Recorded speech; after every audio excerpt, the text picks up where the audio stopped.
califican como ex candidato porque todavía él está pidiendo que sean las elecciones en octubre, lo mismo que pide Henry Falcón. Quedamos con un tema del G7 que dicen que piden negociación, diálogo. ¿Y cómo van a llevar esto adelante? ¿Dónde está la coherencia de una oposición que pueda llevar eso adelante? Quedó muy fragmentada la oposición después de todo lo que fue el último proceso de negociación en República Dominicana, donde tenía muy adelantados las negociaciones y a última hora se cayó. De hecho, uno de los principales afectados fue Julio Borges, no ha vuelto al país, lo están acusando constantemente. Creo que el presidente quedó un poco molesto por lo que no se dio de esa negociación. ¿Cómo se va a llevar entonces en medio de esta polarización y entre la misma oposición para llevar adelante un diálogo? Mira, justamente ese es el problema que yo diría ahorita, Pedro, como central de la política. Yo no veo posible unas negociaciones, al menos de ese calibre, como las pide el G7 o como también el Grupo de Lima las solicita, viendo hacia la Asamblea, porque el Grupo de Lima hace como mucho énfasis en la Asamblea, como diciendo al gobierno, bueno, tu interlocutor es la Asamblea Nacional. Evidentemente yo no veo, al menos posible, ese tipo de negociaciones. Son necesarias porque aquí no hay posibilidad de capitulación, salvo que tu estrategia sea, bueno, con una fuerza externa, bueno, alguna intervención, alguna acción militar, y bueno, eso es lo que yo pienso que te va a generar un conflicto civil. O sea, esa es mi tesis, pues todo esto te va a derivar en un conflicto civil. Pero haciendo margen de eso no lo veo posible porque, en primer lugar, bueno, ¿dónde están los actores? ¿Dónde están los interlocutores? Y sobre todo, hay reconocimiento de las partes, que eso justamente cuando hablamos de las listas y todas estas cosas que está haciendo, eso es lo que no se quiere aceptar. Aquí es un juego, o eres tú o soy yo, pero espacios para los dos no hay. Entonces, bueno, eso es lo que va ahora, o un conflicto, bueno, poco a poco, de largo plazo, y se vaya manteniendo y poco a poco deteriorando el país, o se impone uno, o un conflicto civil. Entonces, no lo veo posible. Tampoco el tema de las elecciones en octubre, tampoco las veo. Ya eso pasó. Si ya tuviste la elección, yo siento que ese era tu momento. Ahora, no es tu momento, a repetir. Salvo que tú quieras hacer eso, el centro de las negociaciones, y utilices los interlocutores de afuera, cada uno. Entonces, bueno, el gobierno sí le interesa, porque el gobierno, por supuesto, Mauro dice, ya yo gané. Y claro. Pero que la oposición, pero de todas maneras quiere negociar. Y son 6 años y medio, que todavía no sabemos por ese recurso de interpretación. Claro, hay que ver, puede ser para eso efectivamente, o puede ser para otra cosa también que está ahí pendiente. El tema de la Asamblea Nacional. También puede ser bueno, porque se planteó la tesis de los revocatorios.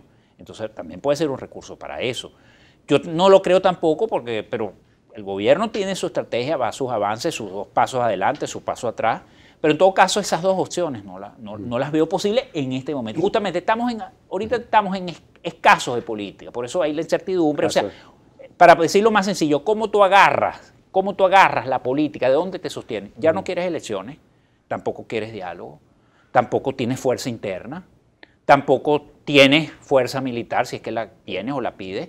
Entonces, ¿de dónde te agarras? ¿De dónde te agarras? ¿Cómo se ejerce la política? Ajá, ¿cómo tú ejerces esa fuerza, más allá de declaraciones, más allá de Twitter, más allá de todo ese mundo? Bueno, en el mundo real, ¿cómo tú construyes de abajo hacia arriba? Ricardo Sucre Heredia, tu próximo libro, El fin de la política. Bueno, yo te diría que en Venezuela ya estamos ya teníamos un tiempo en ese fin, pues vamos a ver si lo podemos recuperar. Así es, bueno, y llama mucho la atención cuál va a ser nuestro futuro, y eso lo pregunta mucha gente. ¿Qué van a hacer, por ejemplo, la masa de electores que no fueron?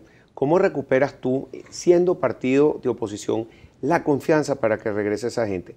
¿Cuánto del universo de esos abstencionistas están en Venezuela o están afuera? ¿Cómo nos hubiéramos contabilizado de alguna manera? Creo que el del voto nulo era como muy difícil de ejercer. Sí, además, bueno, los datos es muy poco, creo que menos de 200.000. Pero mira, sobre el primer punto, bueno, efectivamente yo coincido contigo allí, Pedro, pues, y ahí ha sido mi posición ahorita, desde que la abstención en Venezuela es una realidad desde el año 88. Pues quien quiso votar efectivamente, como tú dices, pues fue, y quien no quiso, pues no fue. Por supuesto, tiene sus razones. Aquí dicen, bueno, no hables de la abstención, no culpes. A la abstención tenemos que hablar. Tenemos que analizarlo. Ajá, sus motivos son otros. Claro. Entonces, no puede haber aquí, bueno, habla de esto y no hables de esto, que es lo que aquí se quiere como imponer una matriz.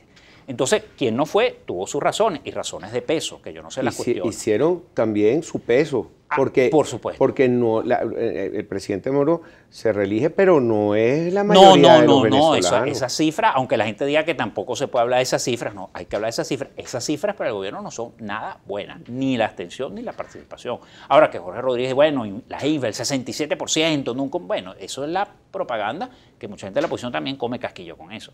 Pero la cifra real, y de hecho ya tiene consecuencias. El comunicado de Francia, ¿a qué hace referencia? A esa cifra.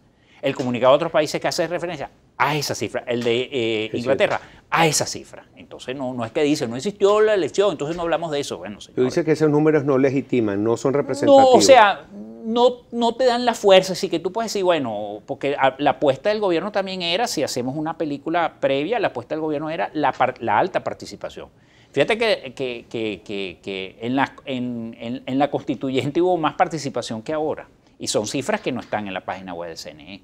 Entonces, por supuesto, y la participación tampoco, porque bueno, son los promedios del chavismo, pues son los promedios del chavismo. Entonces, por supuesto, todo esto está pasando y el gobierno, la estrategia de Maduro, por lo que yo vi ayer, en sus palabras, bueno, un poquito como, por un lado, un pulseo, pero por otro lado trato de ganar maniobra para legitimar y para hacer y para avanzar. ¿Podrá o no? Expulsa a los representantes de Estados Unidos, pero al mismo tiempo abre un diálogo. Claro, pero... Y habla la palabra sincero con los Estados Unidos. Claro, pero ese es el famoso juego de diplomacia, el tic for tac, pues. Entonces, bueno, tú mueves aquí tu pieza, yo también muevo las mías. Entonces, bueno, él estaba haciendo un pulseo allí. Puede salirle bien o le puede salir mal, pero por supuesto. Ahora, es el momento entonces de los retos políticos, tanto para el gobierno, porque tiene que de alguna manera legitimarse o que las acciones que vaya a tomar la gente se las permita, porque esto puede traer conflictos sociales. Y por el lado de la oposición, ejercer eso, la oposición y ejercerla, porque aquí están, tú ves los tweets y dicen, a ti te va a decir, ¿por qué no te lanzas? Están buscando liderazgo. Claro, eso por supuesto. Que uno esperaría, pero así como un momento de oportunidad es un momento de amenaza, porque si no hay liderazgo también puede surgir la aventura, puede surgir el conflicto. Entonces, justamente la idea es que pudiera surgir eso. En el caso de los que no votaron, bueno, muy bien, ya recuperaron su poder, ya recuperaron su dignidad, todas esas cosas. Bueno, ahora cómo se hace la política. ¿Cómo vamos a hacer? Y los que votaron, bueno, ¿cómo tú articulas eso? ¿Cuál es el mensaje que tú le das a quienes votaron? Que ese público ha quedado fuera. Tenemos que ir a una pausa, regresamos. Tenemos 2 minutitos. No, excelente. Ya regresamos, hasta luego. Ya vamos a regresar con ustedes después de esta pausa.